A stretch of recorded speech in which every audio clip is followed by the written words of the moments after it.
The role of the thumb. The study of piano technique is a study of motion. Let's look at ideas to improve the role of the thumb in descending scales and passages in the right hand.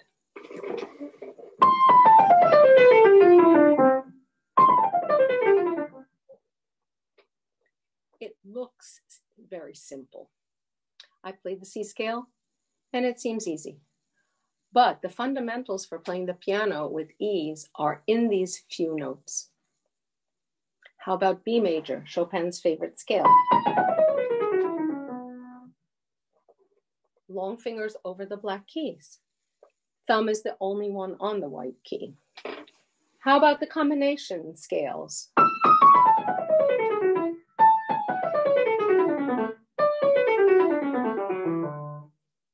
Meaning that the note preceding the thumb is a white note followed by a black note. So these are movements which defy detection. One of the most commonly misunderstood fingers is the thumb. Where should it be? Should it hide? Should it stretch? Should it curl?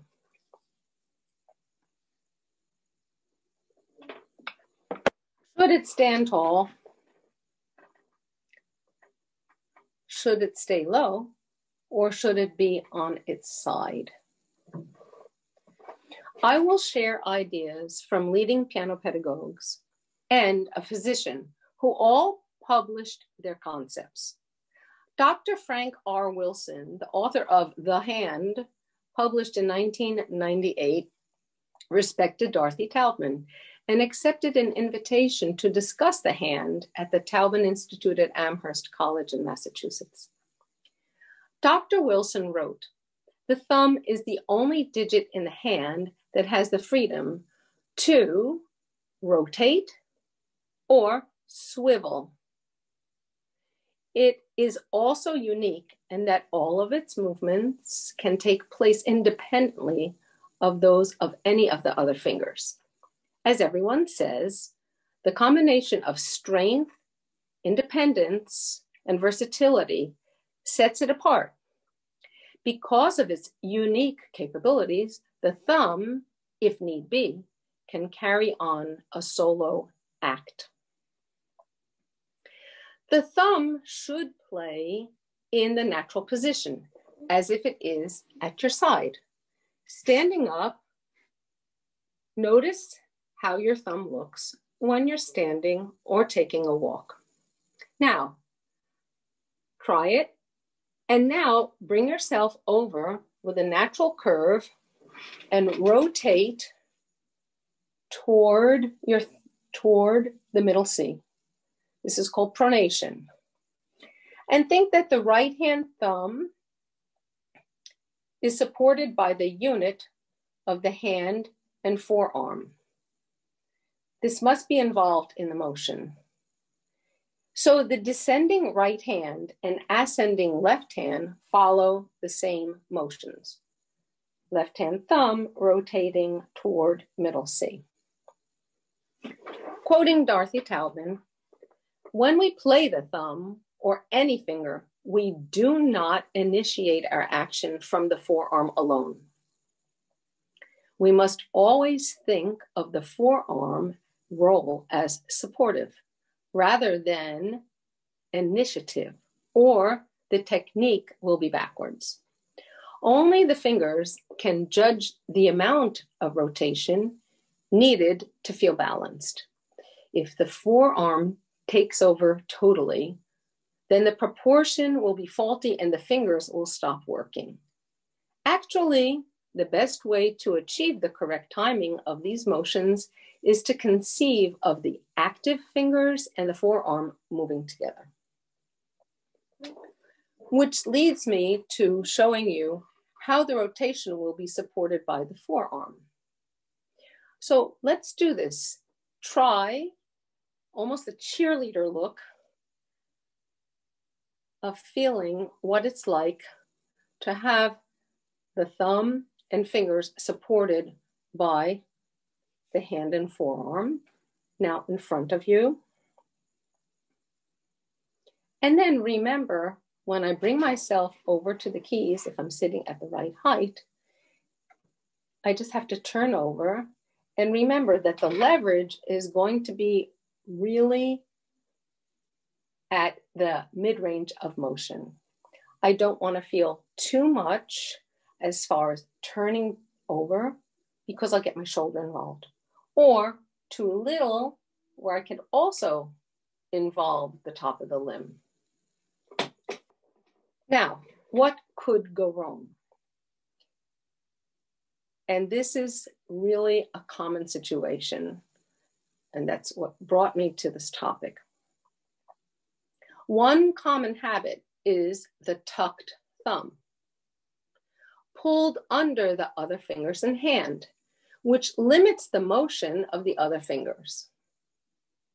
Everybody try this. The thumb is hidden underneath your palm, and your fingers are trying to fall. This is what happens when a student is told to tuck his or her thumb under and play quickly and smoothly. Instead, extreme flexion moves the thumb under the palm with this locked feeling. Now, remove your thumb from underneath the fingers and feel how free they feel. The second habit is the isolated thumb, playing up and down on its own. There's no hand or forearm support. Fatigue easily sets in. The third and final habit is the crossover. The crossover involves crowded fingers that are eager to play after the thumb. The fingers somehow isolate by themselves to reach the notes that follow the thumb without rotation, and it's very discomforting. And often even the words cross over lack a how-to. So again, this leaves the thumb locked under the palm with a twisting motion of the hand and the upper arm often way too large. Not a good feeling.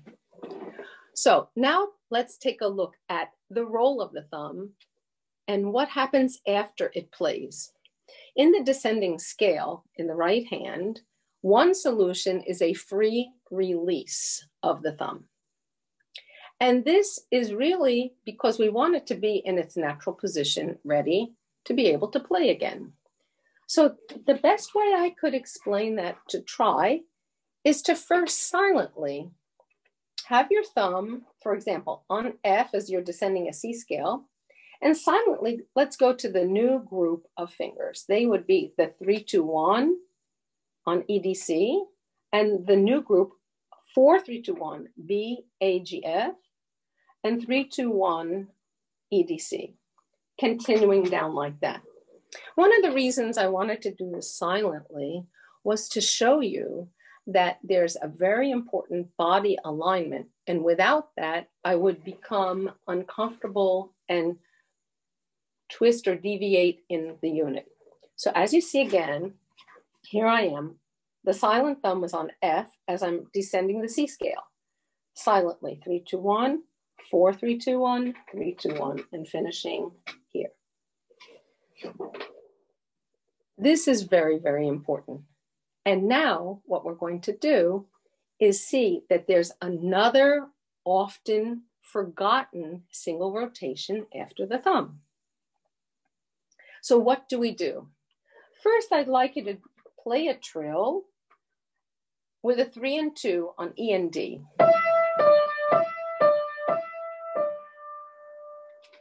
This is the important solution, and it's simple. It's a single rotation.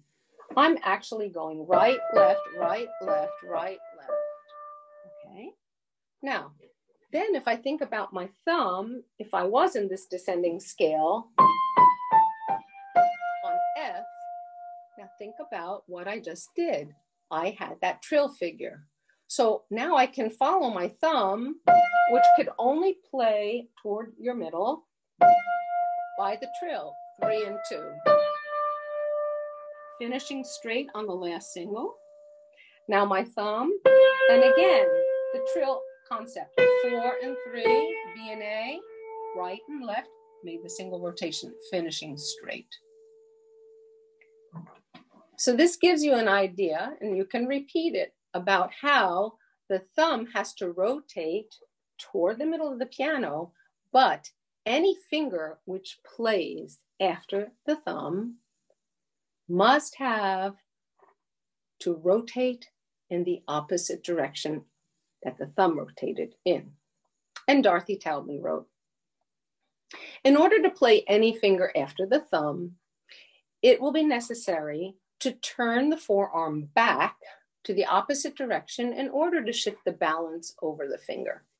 Any finger playing after the thumb requires the smallest possible rotation to the right as to maintain balance and finish the single rotation straight on the last key. And this is why it really is invisible, but mandatory, necessary for freedom in playing. So the follow through for the thumb feels like a rollover on the side of the thumbnail. It's a true pivot, and it's necessary for a fluid forearm motion with the unit. So now the wrist is not low, it would be impossible, and also the forearm is supporting.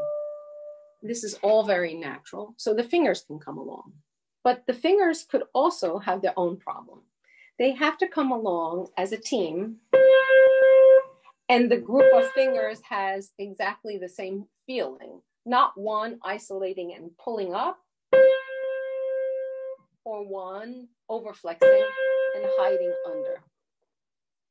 And all of those are very important concepts in making the scale feel good and move smoothly. So now what we want to do is take a look and see what happens after we finished the examples in isolating the scale. What happens with the thumb itself as it plays before we get to some repertoire. So as I'm descending in the scale, the thumb is a double rotation. If I start simply one more time, at a prep swing with a single rotation. Now all my fingers are going in the same direction now. So it's a double rotation for 3, a double rotation for 2, and a double rotation for thumb. Obviously, I had in and out motions and I had a lot of other things going on, but at the moment, I want to just show that the thumb itself is a double rotation. And then, as you remember now, that I follow it with a single rotation of the 2 fingers that follow it in the scale descending. This is natural, it flows seamlessly. And the other important thing not to forget is the adjustment of the torso for alignment, depending what register you're playing in. This is most obvious in my first example from repertoire. I chose the Bach Well-Tempered Book 2, D minor prelude number 6, BWV 875. Simply to show, even though we're playing a D natural minor scale on the descend, I'm playing in front of my body. So as I begin, I'm comfortable. I'm not crowded. And as I played, notice, as I played my thumb, which had walked in, the second finger walked in slightly before the thumb, it was a double rotation followed by the single rotation of the 3 and 2, right and left. And Bach brilliantly does exactly the reverse, but in a melodic minor scale, as he ascends in measure 9.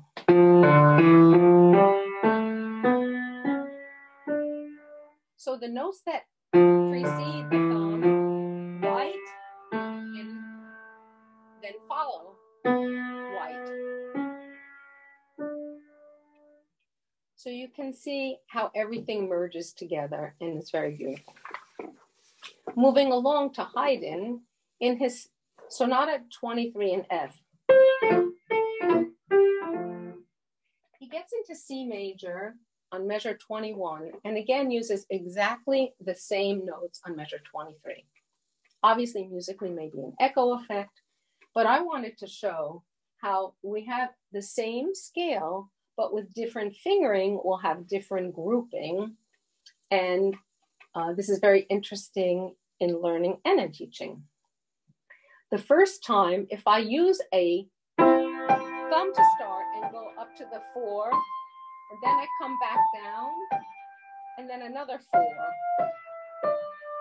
So I have the crossover or finishing to the 4, and that happens twice. In speed, very simple to do. The second time, I could try to do the same passage, 1-5, which will have, again now, that group and the smaller group. So it will have a different total concept, but again, the same motion after the last note of the thumb. Played a double rotation, but toward the middle of the piano, followed by the opposite direction, mini opposite direction, single rotation. When Beethoven finished the first movement of the Waldstein Sonata, he brilliantly did a culmination of contrary motion with exactly the same thing.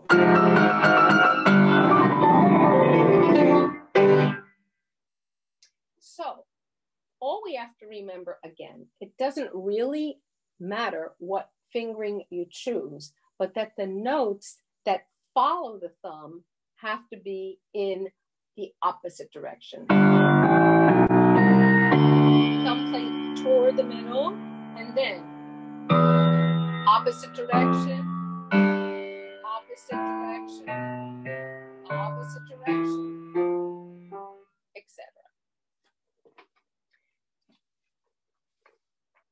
So that really takes care of explaining the subtleties of what happens when we're playing scales that are composed of thumbs preceded and followed by white keys. So what if I have the thumb followed by a black key?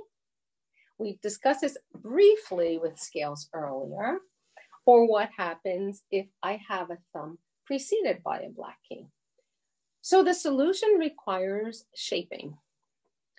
Shaping because what happens before or after may require a higher posture of the thumb, as it wants to feel slightly elevated before or after this circumstance of the black key, and the finger cannot do it alone. Fingers obviously are not able to be tall or low or short without the unit support. So technically, I would need what might be called a forward shift to get the thumb feeling comfortable before it's going to play, followed by the black key. So I chose an example of a sonata by Scarlatti in E major, Longo 23, K 380, very familiar.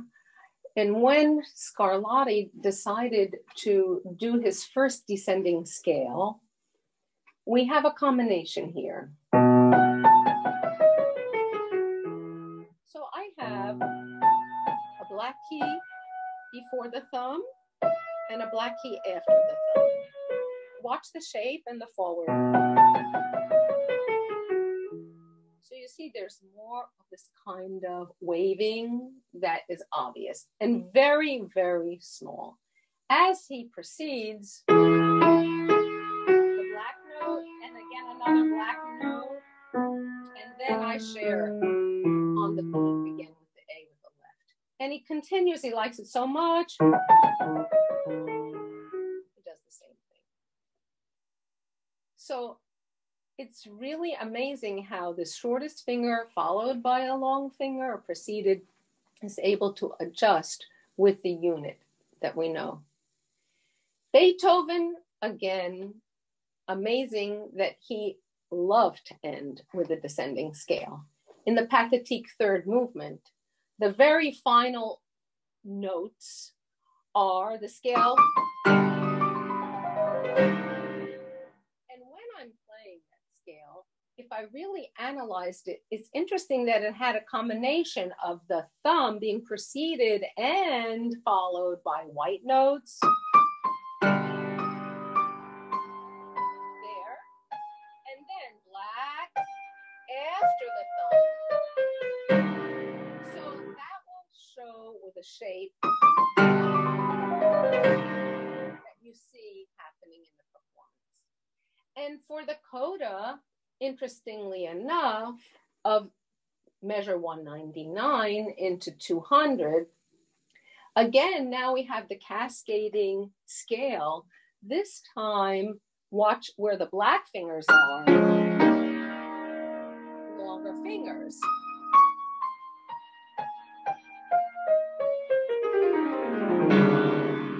So you see that there's much less in and out motion because of that. Very, very easy to accelerate as he wants at the bass. Again, you noticed the way that the torso moved as well.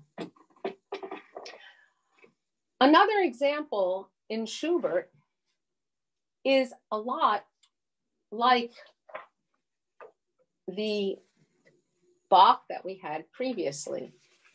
In the impromptu in E flat, we had the descending first measure in E flat major this time. So the nuance is piano, dynamic, but the shape, I'm doing it slowly. Again, the rotation, the double for the thumb, followed by the single, straight on the last single, and then the thumb double, single for the next two notes, and putting it together. My very last example was one that has a black thumb. In a lovely piece by Maria Teresa Paradis, born 1759 and died 1824, a dear friend of Mozart's, and unfortunately blind at age 3 for the rest of her life. The piece is called Sicilienne, and it is such a simple melody, but just stays with you. When I finish the first phrase, you'll notice that I'm going to be playing my thumb on a black key.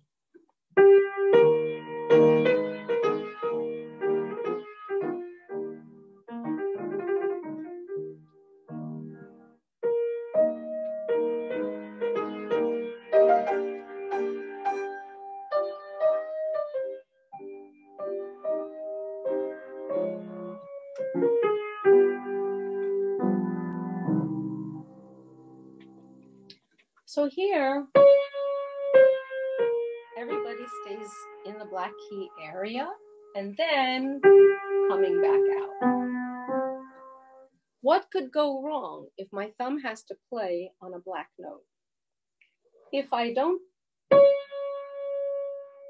decide to walk in as necessary so that the thumb will be in the right location with plenty of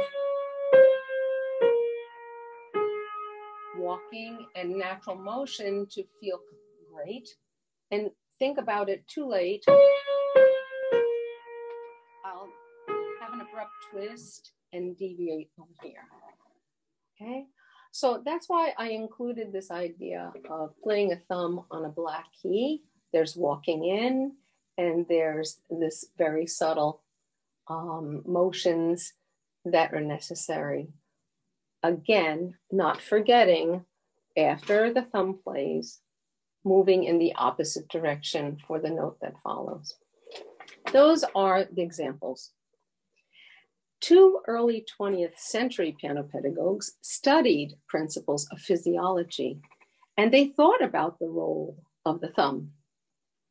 Tobias Mattei wrote, "The rule applies when you turn your finger over the thumb, unexpected as it may seem, you must still give the invisible or visible rotary help toward the little finger." He referred to it as an out, toward the little finger, which affirms the movement needed in the descending scale for the notes after the thumb.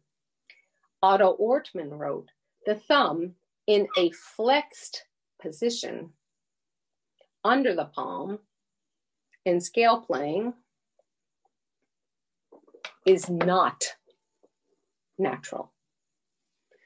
Passing over the hand, any lateral movement of the thumb when applied in the piano keyboard involves movement of all three thumb joints. According to anatomy, Dr. Wilson refers to the saddle joint at the base of the thumb. It moves in abduction and it moves in adduction, thereby permitting the thumb to rotate. The thumb may align itself in any of the possible permutations of pronation, flexion, extension, adduction, and abduction. The complex movements of the thumb result from the arrangement of 8 muscles that enter the thumb from the forearm and from the hand. There are 39 muscles in the hand and forearm which control rapid hand and finger movement. To conclude, Dorothy Taubman wrote, "Only the most beautiful interplay of the pianist and the piano can make a fine technique emerge." To conclude, the role of the thumb, simply stated, involves a natural alignment of the fingers, hand, and forearm, and a wonderful balance. It also necessitates thinking ahead to know when and where the thumb plays next. Thank you.